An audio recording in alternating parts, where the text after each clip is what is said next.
Quatrième et dernière journée du Congrès féminin pour une culture de paix. Les participants ont quitté les salles de conférences et d'ateliers du centre de convention d'Oran pour une journée axée sur la spiritualité. Départ pour Mostaganem où les congressistes étaient invités à découvrir la Zaouïa Alaouia et où les pratiquants musulmans ont pu prier à la mosquée. Puis, tous se sont retrouvés à Djenatou El Arif, le magnifique jardin du connaissant. Ce jardin, conçu en spirale et propice à la méditation, s'est rempli d'hommes, de femmes et d'enfants venus profiter du soleil et des différents espaces qui leur étaient proposés.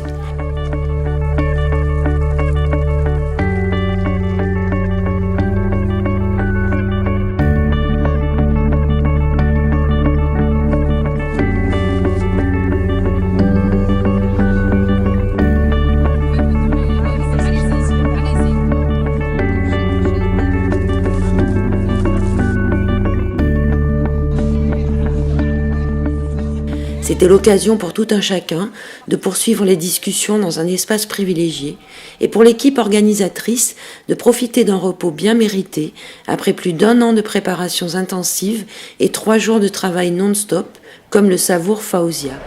Je sors de là grandie, plus riche, épanouie et pas fatiguée du tout. Pourtant, je pensais être extrêmement fatiguée. Mais là, j'ai des petites ailes aux pieds, je dirais. Ce fut aussi l'occasion de retrouver Cher Bentounès, à l'origine de ce congrès et du mouvement pour une culture de paix.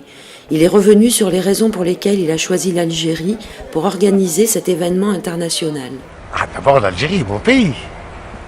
Et l'Algérie est un pays qui a traversé beaucoup d'épreuves.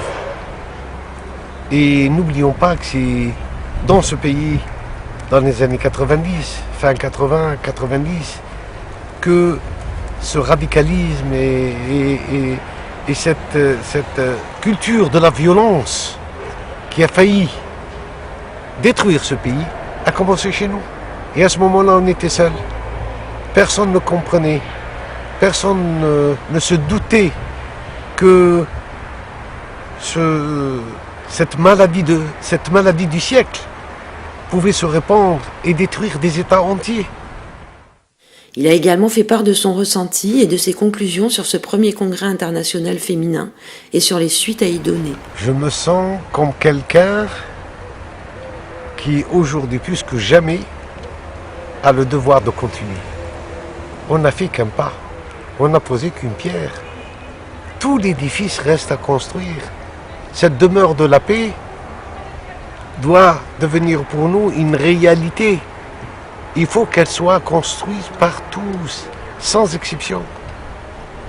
Tout le monde, religieux et non religieux, tous les êtres sans exception doivent contribuer à apporter leur pierre à cet édifice.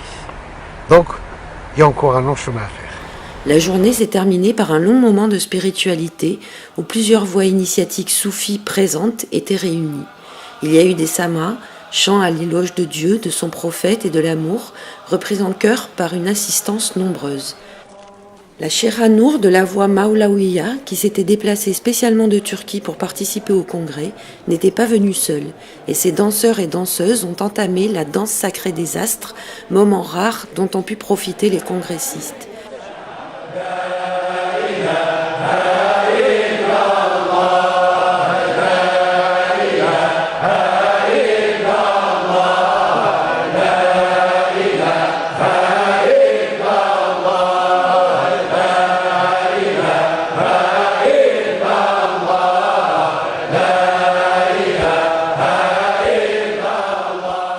Puis, la soirée terminée, chacun est reparti vers son quotidien, avec pour mission de semer ses graines de paix, comme le souhaite, l'espère et le rêve Cher Bentounès. C'est pas l'affaire d'un homme, c'est pas l'affaire d'un peuple, c'est pas l'affaire d'une culture, c'est l'affaire de tous. Si nous souhaitons que le monde change, commençons par nous, par y croire. Ne soyons pas défaitistes. Regardons, parce que c'est un projet d'avenir pour un monde à venir. Il n'est pas là, ce monde-là, certes. Mais tout commence par une idée, tout commence par une initiative. Donc, soyons optimistes. Rêvons un peu d'un monde meilleur pour nous tous, pour nos enfants, pour les générations à venir. Arrêtons ce saccage du monde, cette prédation de la terre. Imaginons une culture de paix. Imaginons une économie de paix. Imaginons des universités de paix, des académies de paix. Imaginons une banque mondiale de la paix. Donc tout est possible. Une finance de la paix, pourquoi pas? Pourquoi pas? Osons l'impossible.